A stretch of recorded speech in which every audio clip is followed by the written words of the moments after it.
ലോകത്ത് എവിടെയും ഒരു സിനിമ പുറത്തിറങ്ങുന്നതിന് മുമ്പ് അത് സർട്ടിഫൈ ചെയ്യേണ്ട ആവശ്യമുണ്ട്. ഹോളിവുഡ് സിനിമകളിലൊക്കെ കാണാറില്ലേ, R-rated, PG-13 എന്നൊക്കെ പറഞ്ഞ് ഒരുപാട് വയലൻസ് ഉണ്ടെങ്കിൽ നമ്മൾ R-rated എന്നുള്ള സർട്ടിഫിക്കേഷൻ കൊടുക്കും. ഇല്ല, പാരന്റൽ ഗൈഡൻസോടെ ഒരു 13 വയസ്സിന് മുകളിലുള്ളവർക്ക് ആ സിനിമ കാണാൻ പറ്റുമെങ്കിൽ നമ്മൾ PG-13 കൊടുക്കും. എന്നിങ്ങനെയായിരിക്കും നോർമൽ സർട്ടിഫിക്കേഷൻ. ഇപ്പോൾ ഇന്ത്യയിൽ എല്ലാവർക്കും അറിയാം U-A എന്നീ സർട്ടിഫിക്കേഷൻ ഒക്കെ ഉണ്ട്. ഇതെല്ലാം കൊടുക്കുന്നത് നമ്മുടെ ഇവിടെ CBFC ആണ്. പക്ഷേ ഇന്ത്യയിലെ സർട്ടിഫിക്കേഷനും പുറത്തുള്ള സർട്ടിഫിക്കേഷനും ഒരുപാട് വ്യത്യാസം. പുറത്ത് ഈ സിനിമ സർട്ടിഫൈ ചെയ്യേണ്ട കമ്മിറ്റി ആ സിനിമ കുത്തിയിരുന്ന് കണ്ട് അത് ഏത് കാറ്റഗറിയിൽ പെടും എന്ന് മാത്രം പറഞ്ഞ് ഒരു സജഷൻ കൊടുക്കും, ഒരു സർട്ടിഫിക്കേഷൻ കൊടുക്കും. ഉദാഹരണത്തിന് ഒരു സിനിമ കണ്ടു, അതിൽ ഒരുപാട് വയലൻസ് ഉണ്ട്, അത് കുട്ടികൾക്ക് കാണാൻ പറ്റില്ല എന്നിങ്ങനെയാണെങ്കിൽ ആ സിനിമയ്ക്ക് R-rated എന്നുള്ള സർട്ടിഫിക്കേഷൻ കിട്ടും. അപ്പോൾ 18 വയസ്സിന് മുകളിലുള്ളവർ മാത്രമായിരിക്കും ആ സിനിമ കാണാൻ പെർമിറ്റഡ് ആവുക. പക്ഷേ ഇന്ത്യയിലാണെങ്കിലോ കോടിക്കണക്കിന് ആൾക്കാർക്ക് കാണാനുള്ള ഒരു സിനിമയായിട്ട് ചിലപ്പോൾ യാതൊരു ബന്ധമില്ലാത്ത ഒരു 4-5 പേരും കൂടെ കൂടി നമ്മുടെയൊക്കെ സംസ്കാരത്തിനും പാരമ്പര്യത്തിനൊക്കെ നിരക്കാത്താണോ എന്നൊക്കെ എണിച്ചു നോക്കി അവരങ്ങോട്ട് തീരുമാനിക്കും എന്തൊക്കെ നാട്ടുകാർ കാണണം കാണണ്ട എന്നുള്ളത്. അതുകൊണ്ട് തന്നെ ഇന്ത്യയിലുള്ള ഈ ബോർഡിനെ സെൻസർ ബോർഡ് എന്നല്ല, ഒരു സെൻസും ഇല്ലാത്ത ബോർഡ് എന്നാണ് വിളിക്കേണ്ടത്. ഞാൻ പറഞ്ഞു, ഇവരുടെ മെയിൻ പരിപാടി എന്തെന്ന് വെച്ചാൽ ഒരു സിനിമയെ ക്ലാസിഫൈ ചെയ്യുക, അല്ലെങ്കിൽ അത് സർട്ടിഫൈ ചെയ്യുക. ഇന്ന കാറ്റഗറിയിൽ പെടുന്നതാണ്,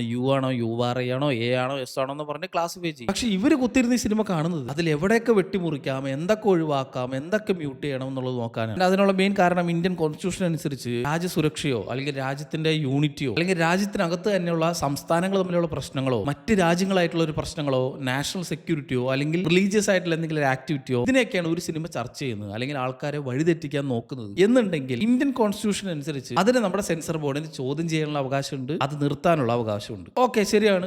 റീസെന്റ് പുറത്തിറങ്ങുന്ന ജനനായകൻ എന്ന പടം തളപതി വിജയുടെ അവസാനത്തെ പടമാണ്, അവസാനത്തെ സെൻഡ് ഓഫ് ആണ്, അതൊരു ഇമോഷനാണ്, അതൊക്കെ ഒരു വശം. പക്ഷെ അതിന്റെ കൂടെ തന്നെ ഈ വിജയ് ഇപ്പൊ ഒരു പൊളിറ്റിക്കൽ പാർട്ടി തുടങ്ങിയിട്ടുണ്ട്. എന്റെ അവസാനത്തെ പടം ആയതുകൊണ്ടും ആളുടെ പൊളിറ്റിക്കൽ അജണ്ട എങ്ങനെ പോയാലും ആ സിനിമയിൽ ഉണ്ടാവുന്ന എല്ലാവർക്കും അറിയാം. സോ അതുകൊണ്ട് ഇവർ ഇപ്പൊ ചെയ്യുന്ന പോലെ ആ സിനിമയെ തിരിച്ചും മറിച്ചും കേസ് കൊടുത്തും ബ്ലോക്ക് ചെയ്തും അവിടെ വെട്ടി ഇവിടെ വെട്ടി എങ്ങനെങ്കിലും വേണമെങ്കിൽ വലിപ്പിക്കാൻ ശരിയാണ്. പക്ഷെ ഇവർ ഇത് എല്ലാ പടത്തിലും ചെയ്യുന്നുണ്ടോ എന്നതാണ് ചോദ്യം. അതിനുള്ള ഉത്തരം നമുക്ക് എല്ലാവർക്കും അറിയാം, പ്രത്യേകിച്ച് മലയാളികൾക്ക് നന്നായിട്ട് അറിയാം, ഇല്ല എന്നുള്ളത്. കാരണം Indian censor board completely biased ആണ്. പച്ചയ്ക്ക് പറഞ്ഞാൽ റൂളിംഗ് പാർട്ടി ഏതാണോ അവരുടെ കൂടെ നിൽക്കാനാണ് എപ്പോഴും സെൻസർ ബോർഡ് നോക്കിയിട്ടുള്ളത്. ആൻഡ് ഇവർ തന്നെയാണ് സിനിമയ്ക്കകത്ത് ഈ പൊളിറ്റിക്സ് കൊണ്ടുവരുന്നത്. ഇവർ ഈ ജനനായകർ ചെയ്യുന്ന ഒരു കാര്യം ഇന്ത്യയിൽ പുറത്തിറങ്ങുന്ന ഒട്ടുമിക്ക എല്ലാ പ്രൊപ്പഗൻഡ പടങ്ങൾക്കും ചെയ്തിട്ടുണ്ടായിരുന്നെങ്കിൽ നാട് പണ്ടേ നന്നായേനെ. പണ്ടൊക്കെ വല്ലപ്പോഴും 1-2 പടങ്ങൾ ഇറങ്ങുന്നുണ്ടെങ്കിൽ റീസെന്റ് കഴിഞ്ഞ കുറച്ച് വർഷങ്ങളായിട്ട് 100 കണക്കിന് പ്രൊപ്പഗൻഡ പടങ്ങൾ നമ്മൾ ഓൾറെഡി നമ്മുടെ നാട്ടിൽ വന്നു കഴിഞ്ഞു. ഇപ്പൊ രാജ്യസുരക്ഷയോ അല്ലെങ്കിൽ മറ്റ് രാജ്യങ്ങളായിട്ടുള്ള ഇന്ത്യയുടെ റിലേഷൻ കാണിക്കുന്ന സിനിമകളൊക്കെ ബ്ലോക്ക് ചെയ്യാന്നാണ് CBFCയുടെ റൂൾ. അങ്ങനെങ്കിൽ റീസെന്റ് അഖണ്ഡ 2 എന്ന് പറഞ്ഞൊരു ബാലയുടെ പടം പുറത്തിറങ്ങിയിരുന്നു. നമുക്കറിയാം, ആള് വലിയൊരു പൊളിറ്റിക്കൽ ലീഡറാണ്. അതുകൊണ്ട് തന്നെ മൂപ്പരുടെ സിനിമകൾക്കൊന്നും ഒരു കട്ടും ഉണ്ടാവില്ല. CBFC അവരുടെ കൂടെ നിൽക്കുന്ന അറിയാം. ആ സിനിമയിൽ പച്ചയ്ക്ക് ഇന്ത്യൻ നേപ്പാളായിട്ടും ഇന്ത്യൻ ചൈന ആയിട്ടുള്ള ഇഷ്യൂസ് ഒക്കെയാണ് കാണിച്ചു തരുന്നത്. റീസെന്റ് അത് OTT വന്നപ്പോൾ ഒരുപാട് പേര് കണ്ടിട്ടുണ്ടാവും. ആ സിനിമ കണ്ട എല്ലാവരും പറയുന്ന ഒരൊറ്റ കാര്യമുള്ളൂ, ഈ സിനിമ എങ്ങാനും ചൈനക്കാർ കാണുകയാണെങ്കിൽ ഇന്ത്യയുടെ കാര്യം അതോടെ തീർന്നു എന്നുള്ളത്. കാരണം എപ്പോഴും ഇന്ത്യയും പാകിസ്ഥാനിലുള്ള പ്രശ്നങ്ങളിൽ ഉണ്ടാക്കുന്നത് എന്തെങ്കിലും ഒരു വെറൈറ്റി പിടിക്കാന്ന് പറഞ്ഞ് ചൈനയുടെ മെക്കെട്ട് കാരണമായിരുന്നു ആ സിനിമയിൽ ബാലയ്യ നോക്കി. സോ അതുകൊണ്ട് കൊറോണ വൈറസ് ഉണ്ടാക്കി നമ്മുടെ നാട്ടിൽ ഫുള്ള് പരത്തിയത് ചൈനക്കാരാണ്. സോ അവരെ തടുക്കാൻ നമ്മുടെ ബാലയ്യ ഒരു ഇൻഡോ ചൈന വാറിന് പോകുന്നു കാണിക്കുന്നതാണ് അഖണ്ഡ 2. ആൻഡ് ആ പടത്തിന് ക്ലീൻ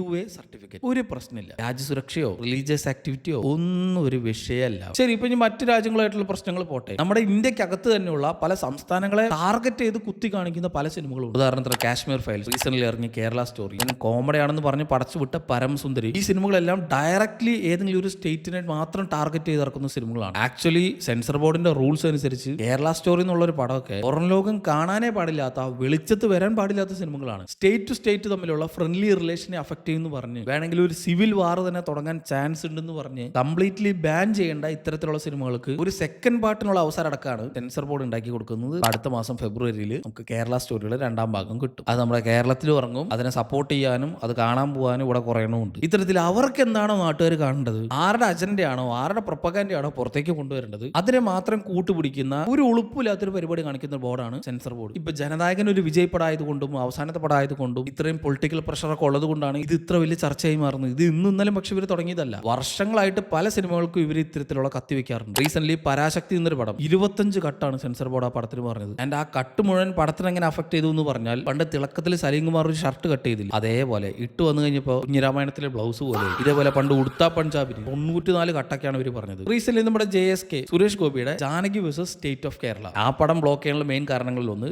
സിനിമയിലെ കണ്ടന്റോ അതിന്റെ പൊളിറ്റിക്കൽ ഗെയിനോ ഒന്നുമല്ല, സിനിമയുടെ പേരിനകത്ത് ജാനകി എന്നുണ്ടായിരുന്നു. കോമൺ സെൻസ് ഉള്ള നമ്മളൊക്കെ അതിലിപ്പോ എന്താ പ്രശ്നം എന്ന് ആലോചിക്കും. പക്ഷെ സെൻസ് കൂടി നമ്മുടെ സെൻസർ ബോർഡിന്റെ മൈൻഡ് അനുസരിച്ച് ജാനകി എന്നുള്ളത് ഇന്ത്യയിലെ ഒരു ദൈവത്തിന്റെ പേരാണ്. സോ ദൈവത്തിന്റെ പേര് വെച്ചുള്ള കളി നമ്മുടെ നാട്ടിൽ വേണ്ട. വേണമെങ്കിൽ വല്ല കണ്ണപ്പ വേഴ്സസ് കേരള എന്നോ അഖണ്ഡ വേഴ്സസ് കേരള എന്നോ കിട്ടോ, അതൊന്നും പ്രശ്നമില്ല. പിന്നെ ഒരു ഭാരത സർക്കാർ ഉൽപ്പന്നം എന്ന് പറഞ്ഞൊരു പടം ഉണ്ടായിരുന്നു. ഈ സിനിമയ്ക്ക് ഇതുപോലെ തന്നെ ഒരു ആന്റി നാഷണൽ തീമോ ഒരു പൊളിറ്റിക്കൽ ഗെയിനോ ഒന്നുമില്ലാത്തൊരു പടമാണ്. അതിന്റെ പേരിൽ ഭാരതം എന്നുണ്ട് അത്ര. എടാ വെളിവുകെട്ട മാടുകളെ, നമ്മൾ ഇന്ത്യയിൽ തന്നെയല്ലേ, പിന്നെ നമുക്ക് ഒരു പടത്തിന്റെ സ്വന്തം പേരിൽ ഭാരതം നിട്ട് എന്താ പ്രശ്നം? അത് ഏത് രീതിയിലാണ് രാജ്യസുരക്ഷയെ ബാധിക്കുക? ഇതിനൊക്കെ എന്ത് ലോജിക്കാണ്? അല്ലെങ്കിൽ എവിടെ ഇരുന്നിട്ടാണ് ഇത് വല്ല കക്കൂസിൽ ഇരുന്നിട്ട് അത് ആലോചിക്കുന്നത്? ആ പടത്തിൽ ഭാരതം എന്നുണ്ട്, ശരിയാവില്ല, അങ്ങോട്ട് വെട്ടിയേക്കാം. അങ്ങനെയാണെങ്കിൽ ഇന്ത്യൻ 2 നിർത്തറോ, ഇന്ത്യൻ 1 നിർത്ത്, ഇന്ത്യൻ 3 നിർത്ത്, അതിലൊന്നും ഇന്ത്യ എന്നില്ലേ? എന്തൊക്കെയാണ് ചെയ്യണേ? ഇവിടെ പഞ്ചാബ് 95 എന്ന് പറഞ്ഞൊരു പടം ഉണ്ട്, അതിൽ 127 കട്ട്. അതിന്റെ എഡിറ്റർ പോലും ഇങ്ങനെ കട്ട് ചെയ്തിട്ടുണ്ടാവില്ല, കാരണം ആ പടത്തിൽ ആകെ 100 ഷോട്ട് ഉള്ളത്ര. ഈ പരാശക്തിക്കൊക്കെ ഇത്രയും കട്ട് കൊടുക്കാൻ കാരണം അത് ആന്റി ഹിന്ദി പടമാണ് അത്ര. റിയൽ ലൈഫ് ആയിട്ട് ഇന്ത്യയിൽ നടന്നൊരു സംഭവമാണ് ആ ഒരു പടത്തിൽ കാണിക്കണത്. സ്വന്തം മദർ ടങ്ക് കിട്ടാൻ വേണ്ടി നമ്മുടെ നാട്ടിലുള്ള ആൾക്കാരൊക്കെ പണ്ട് നടത്തിയ പല വലിയ പോരാട്ടങ്ങളിലെ തുറന്നൊരു ചിത്രമാണ് ഒരു പടം. അത് നടക്കാത്ത സംഭവം, ഫിക്ഷണൽ ആയിട്ടുള്ള കാര്യമൊന്നുമല്ല, ചരിത്രത്തിൽ രേഖപ്പെടുത്തിയിട്ടുള്ള ഒരു സാധനം ഒരു സിനിമയാക്കി മാറ്റുന്നത് എന്താ പ്രശ്നം? This is a complete violation or direct threat to article 19(1). Freedom of speech and expression എന്ന് പറയുന്നത് ഇന്ത്യയിൽ വെറും ജോക്കായി മാറിയിട്ടുണ്ട്. ഇനി ഈ പൊളിറ്റിക്സ് അല്ലാതെ കുറെ തന്തവൈബ് പരിപാടികളുണ്ട് ഇവന്മാരുടെ. എല്ലാ പടത്തിലും ഐറ്റം ഡാൻസ് കണ്ടാൽ ബാന്ന് പറഞ്ഞ് വായം പൊളിച്ച് വെള്ളം ഒലിപ്പിച്ചിരുന്ന് അടങ്കൊമ്മാള ഇതാണ്ട സിനിമ എന്ന് പറഞ്ഞ് അപ്പൊ തന്നെ അങ്ങോട്ട് അപ്രൂവ് ചെയ്യും. അതേസമയം പടത്തിൽ ഒരു കിസ്സിംഗ് സീൻ ഉണ്ടെങ്കിലോ ശിവ ആർഷഭാരത സംസ്കാരത്തിനെതിരെയുള്ള പരിപാടി, ഇതൊന്നും ആവും അനുവദിക്കില്ല, അങ്ങോട്ട് വെട്ടുക എന്ന് പറഞ്ഞാൽ അപ്പൊ തന്നെ അങ്ങോട്ട് കട്ട് ചെയ്യും. ലാഭന്മാർക്ക് സൂപ്പർമാൻ കിസ് അടിച്ചാൽ മ്ലേച്ഛം, അതേസമയം ജാൻവി കപൂർ കിസ് അടിച്ചാലോ മഹത്തായ പുണ്യകാര്യം, അങ്ങോട്ട് നടക്കട്ടെ. ഇതേപോലെ തന്നെ റീസെന്റ് ഹോളിവുഡിലെ F1 എന്ന് പറഞ്ഞ പടം, അതിലൊരു വാട്സ്ആപ്പ് മെസ്സേജ് അയക്കുന്ന സമയത്ത് ഒരു മിഡിൽ ഫിംഗർ എമോജി അയക്കുന്നു. എടാ മൂദേവികളെ, അത് വാട്സപ്പിലുള്ള ഒരു ഇമോജിയാണ്, ഇവന്മാർക്ക് അത് കട്ട് ചെയ്യണം. ആ എമോജി മാറി വേറെന്തോ സിമ്പിൾ ആയത്. സോ F1 ഒരു മിഡിൽ ഫിംഗർ കാണിച്ചാൽ അനിമൽ ആദവും ഹവയും കളിച്ചാ ആഹാ അടിപൊളി, ഒരു കട്ടും വേണ്ട, അങ്ങടി തടുത്ത. ഈ ബോഡിയിൽ വല്ല ഞരമ്പ് രോഗികളായിരിക്കണം. ഒരു മിഡിൽ ഫിംഗർ കാണിച്ചാലോ ഒരു കിസ്സിംഗ് സീൻ കാണിച്ചാലോ എന്ത് തേങ്ങയുടെ പ്രശ്നം? സംസ്കാരത്തിന് നിരക്കാത്താണെന്ന് പറഞ്ഞ് സംസ്കാരം ഇല്ലാത്ത ഇമ്മാതിരി പരിപാടി കാണിക്കരുത്. ആക്ച്വലി ഈ സെൻസർ ബോർഡിൽ ഇരിക്കണ ലവന്മാരുടെ തന്തയും തള്ളി വേണ്ട സമയത്ത് ആവശ്യമുള്ള കാര്യങ്ങളൊക്കെ സെൻസർ ചെയ്തിരുന്നെങ്കിൽ ആ ബോഡി കയറി കുത്തിയിരിക്കാൻ നിങ്ങളിപ്പോ ഉണ്ടാവില്ല എന്ന് ആലോചിക്കണമായിരുന്നു. നിങ്ങൾക്ക് മുല്ലപ്പൂ കൊണ്ടൊരു ബ്രായിട്ട് ഡാൻസ് കളിച്ചാൽ ഒരു കുഴപ്പമില്ല, ഒരു ഓറഞ്ച് ബ്രായിട്ട് കളിച്ചാലോ രാജ്യദ്രോഹം. എടാ പോലം കെട്ടവന്മാരെ, നിങ്ങളിത് പറയുമ്പോഴാണ് ആൾക്കാർക്ക് പ്രശ്നം. അല്ലെങ്കിൽ ആരടാ ബ്രായുടെ കളറൊക്കെ നോട്ട് ചെയ്യണം. ഓറഞ്ച് ബ്രായിട്ട് ഡാൻസ് കളിച്ചാൽ രാജ്യദ്രോഹം ആവും. എന്നാൽ രാജ്യത്തുള്ള ഓറഞ്ച് ബ്രാ മുഴുവൻ ആദ്യം നീക്കം ചെയ്യും. എന്തോന്നട ഇത് സൗത്ത് കൊറിയ? ഇല്ലാത്ത വിഷം നിങ്ങൾ തന്നെ ഉണ്ടാക്കി കുത്തിവെക്കും. ഞാൻ ലോകത്തെ ഏറ്റവും കൂടുതൽ പോപ്പുലേഷൻ ഉള്ള സെക്കൻഡുകളും മിനിറ്റുകളും വെച്ച് ഓരോ റേപ്പ് കേസുകൾ നടക്കുന്ന, സ്ത്രീകൾക്ക് ഒട്ടും സേഫ് അല്ലാത്ത ഒരു ടോപ്പ് കൺട്രിയെ നമ്മുടെ നാട്ടില് വുമൺ ഒബ്ജക്ടിഫിക്കേഷൻ ചെയ്യുന്ന ഐറ്റം ഡാൻസുകൾക്ക് പ്രോത്സാഹനം കൊടുക്കുന്ന സെൻസർ ബോർഡിന് സൂപ്പർമാൻ എന്ന് കിസ് അടിച്ചാലാണ് പ്രശ്നം. ரொம்ப നല്ല ആർക്കടാ.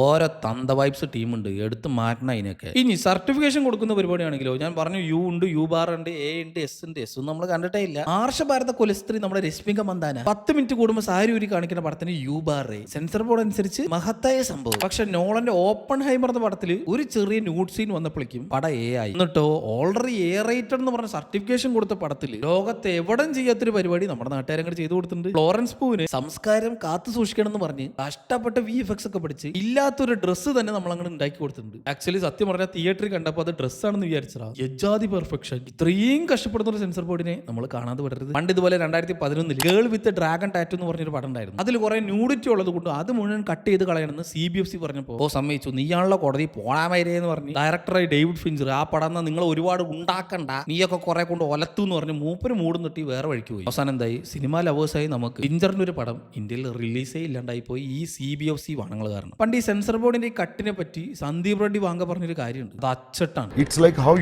a young bride facing a rape threat just before the marriage. A certificate കൊടുത്താൽ പിന്നെ എന്തിനാണ് ഉമ്മര് കട്ട് ചെയ്യണതും ബ്ലർ ചെയ്യണതും മ്യൂട്ട് ചെയ്യണതൊക്കെ? അതിനല്ലേ സർട്ടിഫിക്കേഷൻ ഏന്ന് കൊടുത്തത്? അഡൽട്സ് ഓൺലി, അഡൽട്സിന് മാത്രം കാണാൻ. ഇത് ഇനി ഇവരെ ആരാ പറഞ്ഞ് പഠിപ്പിക്കുക? സോ അക്കോർഡിംഗ് ടു CBFC ഇന്ത്യയിൽ 18 വയസ്സ് കഴിഞ്ഞാലും ഇന്ത്യക്കാർക്ക് സ്വന്തമായിട്ടൊരു തീരുമാനങ്ങൾ എടുക്കാനുള്ള കഴിവില്ല. അത് ഈ 4-5 പേര് കൂടി തീരുമാനിച്ച് അവര് പറയും 18 വയസ്സ് കഴിഞ്ഞവർക്കടക്കം എന്തൊക്കെ കാണണം, എന്തൊക്കെ കാണണ്ട, എന്തൊക്കെ കേൾക്കണം, എന്തൊക്കെ കേൾക്കണ്ട എന്നുള്ളത്. അവരുടെ വിചാരം സിനിമ കണ്ടാണല്ലോ ജനിക്കുന്ന കുട്ടി മുതൽ വിളിക്കണതും റേപ്പ് ചെയ്യണതും നാട്ടിൽ ഫുൾ അക്രമം ചെയ്യണതും ഫുള്ളും. അത് പറഞ്ഞപ്പോഴാണ് ഈ അടുത്ത് ഹൗസ്ഫുൾ 5 എന്ന് പറഞ്ഞൊരു പടം ഇറങ്ങിയിട്ടുണ്ടായിരുന്നു. പടം കണ്ടവർക്കറിയാം എന്നല്ല AAA ബാറ്ററിയുടെ പോലെ A³ സർട്ടിഫിക്കറ്റ് കൊടുത്താലും പോരാ, അമ്മാര് കണ്ടന്റ് ആവുന്ന പടത്തിൽ വുമൺ ഒബ്ജക്ടിഫിക്കേഷന്റെയും ഡബിൾ മീനിങ്ങിന്റെ ഒക്കെ അയ്യൊരു കളിയാണ് ആ പടത്തിൽ. അതായത് അഡൽസായ നമ്മൾക്ക് കണ്ടാൽ പോലും പല സമയത്ത് എന്തോന്നടേ ഈ കാണിക്കണമെന്നൊക്കെ തോന്നിപ്പോകും. ആൻഡ് നമ്മുടെ ഇന്ത്യൻ സെൻസർ ബോർഡ് ആ പടത്തിന് കൊടുത്ത സർട്ടിഫിക്കറ്റ് ഏതാണെന്നറിയോ? U(A). CBFC അനുസരിച്ച് ഹൗസ്ഫുൾ 5 ഈസ് എ കുടുംബങ്ങൾ കൊണ്ടാടും വെട്രി, പക്ക ഫാമിലി എന്റർടൈനർ. ഫാമിലി ആയിട്ടൊക്കെ ആ പടം കണ്ടാണ്ടല്ലോ പിന്നെ തിരിച്ച് വീട്ടിലെത്തുമ്പോൾ കൂടെ ഫാമിലി ഉണ്ടാവില്ല, ചവിട്ടി പുറത്താക്കുക ഒരു വീട്ടിൽ നിന്ന്. സോ യുവമാരുടെ ഈ പാർഷ്വാലിറ്റിയും ബയസ്ഡ് ആയ പരിപാടിയും കാണിക്കാൻ ഇതിനപ്പുറത്ത് വേറൊരു എക്സാമ്പിൾ ഇല്ല. ആ പടം ഒന്ന് കണ്ടുനോക്കിയാൽ മതി. പിന്നെ ഈ സർട്ടിഫിക്കേഷനും കഴിഞ്ഞ് കുറെ സയൻസ് ആൻഡ് സിമ്പിൾസ് ഇവന്മാർ ഈ പടത്തിൽ കൊടുക്കും. Smoking is injuries to health, drinking is injuries to health എന്ന് പറഞ്ഞ് എല്ലാ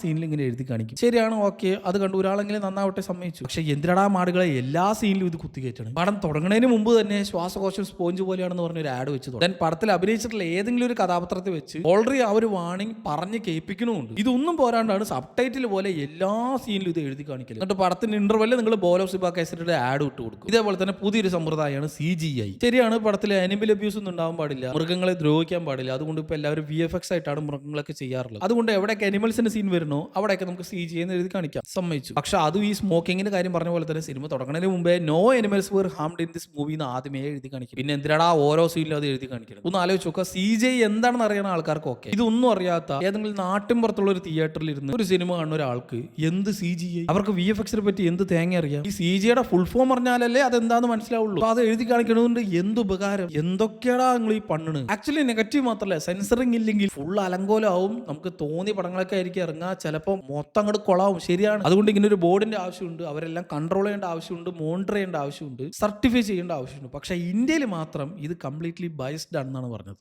സിനിമയായിട്ട് കൂടെ കാണണം, അല്ലാതെ ആരുടെങ്കിലും പേഴ്സണൽ ആൻഡ് പൊളിറ്റിക്കൽ ഗെയിനിന് വേണ്ടി നടത്തുന്ന ഒരു പരിപാടി ആവരുത് സിനിമയുടെ സർട്ടിഫിക്കേഷൻ. റീസെന്റ് വിജയ് പടത്തിന്റെ ഇഷ്യൂവിന് വേണ്ടി കോടതി വരെ കയറി ഇറങ്ങിയപ്പോൾ കോടതി പറഞ്ഞൊരു കാര്യമാണ്, സെൻസർ ബോർഡിന്റെ സർട്ടിഫിക്കറ്റ് കിട്ടാണ്ട് നിങ്ങളോട് ആര് പറഞ്ഞു റിലീസ് ഡേറ്റ് പ്രഖ്യാപിക്കാൻ? ലിറ്ററലി ലോകത്ത് എവിടെ സർട്ടിഫിക്കറ്റ് ഡേറ്റ് കിട്ടിയിട്ടല്ല റിലീസ് ഡേറ്റ് പ്രഖ്യാപിക്കും. ഒന്ന് ആലോചിച്ച് നോക്കുക, അവഞ്ചേഴ്സ് ഡൂംസ്ഡേയുടെ റിലീസ് ഡേറ്റ് 1-2 കൊല്ലം മുമ്പേ അവർ പബ്ലിഷ് ചെയ്തിട്ടുണ്ട്. ഏത് പടം എടുത്തിട്ടില്ല അതിന് മുമ്പ്. അതുകൊണ്ട് തന്നെ അതിലെ ടീസറിലും ട്രെയിലറിലൊക്കെ തന്നെ this film is not yet certified എന്ന് പറഞ്ഞിട്ട് എഴുതി കാണിക്കാറുണ്ട്. ഇങ്ങനെ ഇടം വല്ല ഒരു പടത്തിന് ബ്ലോക്ക് ഇടാൻ ഒരുപാട് ലൂപ്പ് ഹോൾസും കണ്ടുപിടിച്ചിട്ടുണ്ട്. ഈ കണ്ടുപിടുത്തങ്ങളൊക്കെ എല്ലാ പടത്തിനും വേണം എന്ന് മാത്രമാണ് ഈ പറഞ്ഞത്. സോ ഇന്ത്യൻ സെൻസർ ബോർഡിൽ വലിയൊരു അഴിച്ചുപണി ആവശ്യമുണ്ട്. ഇതുപോലെ റൂൾസ് ആൻഡ് റെഗുലേഷൻ അനുസരിച്ച് മാത്രമാണ് ഓരോ പടങ്ങളും ഇവർ ഇറക്കുന്നതെങ്കിൽ ഇനി മുതൽ ഒരു പ്രൊപ്പഗാൻഡ പടം പോലും ഇന്ത്യയിൽ ഇറക്കാൻ പാടില്ല. പറഞ്ഞ പോലെ ചെയ്യുകയാണെങ്കിൽ അത് എല്ലാവർക്കും ചെയ്യാൻ വേണം. ആൻഡ് ഒരാൾക്ക് അത് ബാധകമാണെങ്കിൽ ഇതുപോലെ എല്ലാവർക്കും അത് ബാധകമാക്കുകയും വേണം. അങ്ങനെയൊക്കെ ചെയ്താൽ നമുക്ക് ഈ സെൻസർ ബോർഡിനെ കുറച്ചൊക്കെ സെൻസുള്ള ബോർഡ് എന്ന് പറയാം. പക്ഷെ അറ്റ് പ്രസന്റ് സിറ്റുവേഷനിൽ അടിവരയിട്ട് പറയാം, ഇവർ ഈ സെൻസർ ബോർഡ് എന്നുള്ള പേര് മാറ്റി ഒരു സെൻസും ഇല്ലാത്ത ബോർഡ് നാക്കേണ്ട സമയം അതിക്രമിച്ചിരിക്കുന്നു.